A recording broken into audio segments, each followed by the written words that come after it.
Operation सिंदूर पर विजय के बाद अब देश में तुर्की और अजरबैजान के विरोध की मांग तेज होने लगी है। ऐसा इसलिए क्योंकि भारत की जवाबी कार्रवाई के दौरान इन दोनों देशों ने खुलकर पाकिस्तान का साथ दिया था। तुर्की ने तो बाकायदा पाकिस्तान को अपने हथियारों की सप्लाई भी की थी। इतना ही नहीं, उसने पाकिस्तान को ड्रोन की सप्लाई भी की थी। ये तब है जब भारत से हजारों की संख्या में हर साल सैलानी तुर्की और अजरबैजान जाते हैं। कई संगठनों ने इन दोनों देशों से पूरे रिश्ते खत्म करने की मांग की है। व्यापारी संगठन भी इन दोनों मुल्कों के खिलाफ आ गए हैं। कई बड़ी टूर एंड ट्रेवल कंपनियों ने तुर्की और अजरबैजान के लिए अपने पैकेज रद्द कर दिए हैं। ये कंपनियां अब ना तो इन देशों के लिए फ्लाइट टिकट बुक कर रही हैं और ना ही होटल या रिजॉर्ट की बुकिंग हो रही है।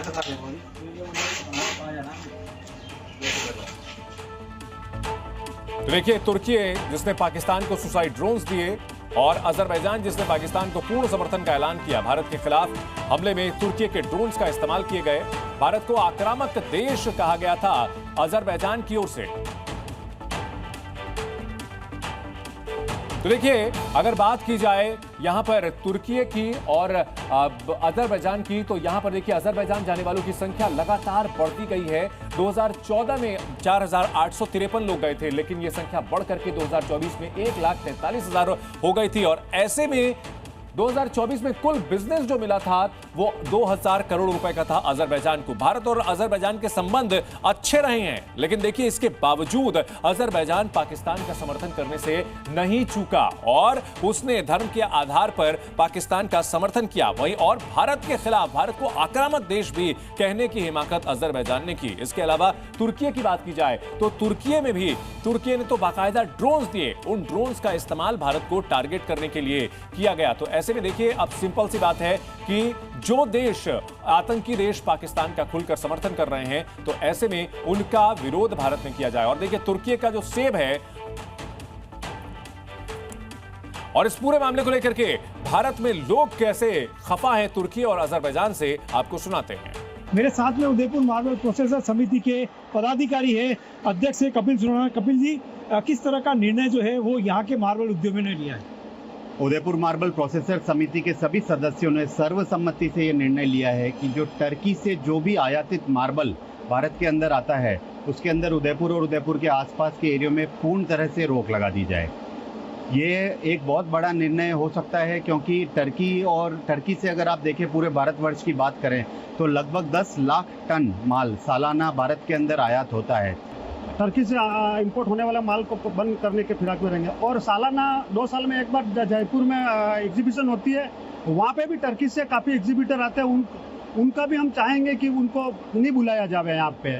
और हम दूसरे एसोसिएशन से भी कांटेक्ट में हैं जो हमारा पूर्ण सहयोग कर रहे हैं, चाहे चित्तौड़ हो, किशनगढ़ हो, साउथ हो, सिलवासा हो, सब हमारे सहयोगी। और वो भी मीटिंग करके निर्णय ले रहे हैं कि टर्की से जो होने वाला इम्पोर्ट है वो बंद कर दिया जाए। तुर्की को तो पूरी तरह सबक सिखा देना चाहिए। उसकी जरूरत कैसे हुई? खुलेआम पाकिस्तान को ड्रोन भेज रहा है, वहां के सरकार उसको फोन कर रही है कि हम आपके साथ खड़े हैं। तो ऐसे जो देश हैं, क्योंकि मालदीव का जब प्रकरण हुआ था, मुझे याद है खुद प्रधानमंत्री जी ने सबक सिखाया था और टूरिज्म पे बहुत बड़ा घुटनों पे आ गया था मालदीव। ऐसे ही तुर्की को घुटने पे लाना जरूरी है। आगे से जरूरत ना करे तुर्की कि कभी, क्योंकि पाकिस्तान के साथ तो ये जंग चलती रहेगी, अब ये रुकने वाली नहीं है। छोटी सी चीज है, चीन तुर्की का पूर्ण बहिष्कार करें। तुर्की में इतना टूरिस्ट गया, उनकी इकोनॉमी को हम स्ट्रांग कर रहे हैं। अब हमने उन चीन को और तुर्की को बिल्कुल स्ट्रांग नहीं करना। अजरबैजान में वहां भी बहुत टूरिस्ट जाता, बिल्कुल बंद कर देना चाहिए।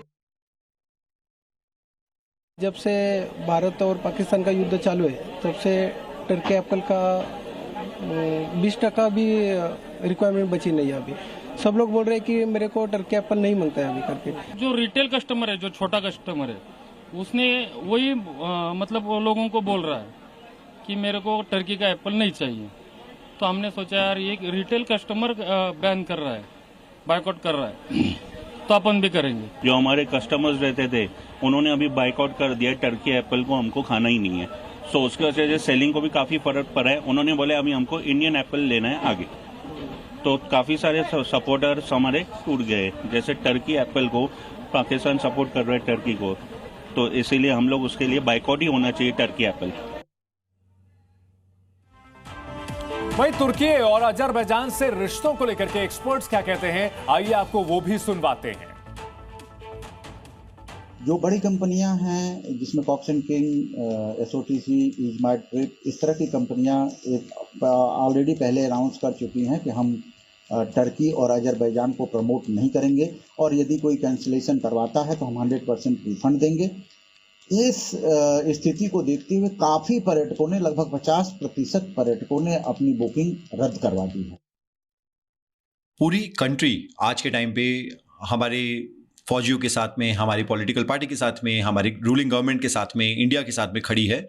और हमें देखने को मिल रहा है जो टूरिस्ट टर्की जा रहे थे, अजरबैजान जा रहे थे, उन्होंने खुद से ही कैंसिलेशन कराई है और कैंसिलेशन का वेवर भी नहीं मांग रहे हैं। तो देखिए, एक्सपर्ट्स भी ये मान रहे हैं कि भारत तुर्की और अजरबैजान का बहिष्कार करे और तुर्की के कंप्लीट बायकॉट की मांग की जा रही है। इन सब के बीच देखिए, तुर्की जाने वाले पर्यटकों की बात की जाए तो 2014 में ये संख्या 1,19,000 थी, लेकिन साल दर साल ये बढ़ती गई और अब ये 2024 में 3,30,000 पर्यटक सालाना तुर्की जाते हैं और तुर्की को इससे 2,750 करोड़ रुपए का बिजनेस मिलता है। यानी देखिए, तुर्की भारत से पैसे कमाता है। भारत से जाने वाले जो यात्री हैं वो तुर्की के इकोनॉमी में योगदान देते हैं, लेकिन फिर भी तुर्की पाकिस्तान के साथ खड़ा रहता है। तुर्की पाकिस्तान को हथियार देता है, वो हथियार जिनका इस्तेमाल किया जाता है। वहीं 3 दिनों में 15,000 पर्यटकों ने अपने टूर कैंसिल किए हैं। 30,000 पर्यटक रद्द कर सकते हैं ट्रिप, ये अनुमान लगाया जा रहा है। तुर्की का दौरा रद्द कर सकते हैं और ऐसे में ये टूर ऑपरेटर्स और एयरलाइंस पूरा रिफंड दे रहे हैं, यानी कि लोगों को इसमें नुकसान भी नहीं होगा। जो लोग तुर्की जा रहे थे उनको पूरा रिफंड मिलेगा। टूर ऑपरेटर्स और एयरलाइंस की ओर से यह ऐलान भी किया गया है कि कारोबार देश से बड़ा नहीं हो सकता, देश कारोबार से बड़ा है और ऐसे में जो आतंकी देश का सपोर्ट करने वाले देश हैं उनका भारत पूर्ण बहिष्कार करेगा, यह साफ संदेश दिया जा चुका है। भारत ने 2023 में जब तुर्की में भूकंप आया था तो सबसे पहले मदद पहुंचाने वाले देशों में भारत था, लेकिन एहसान फरामोश देश तुर्की है।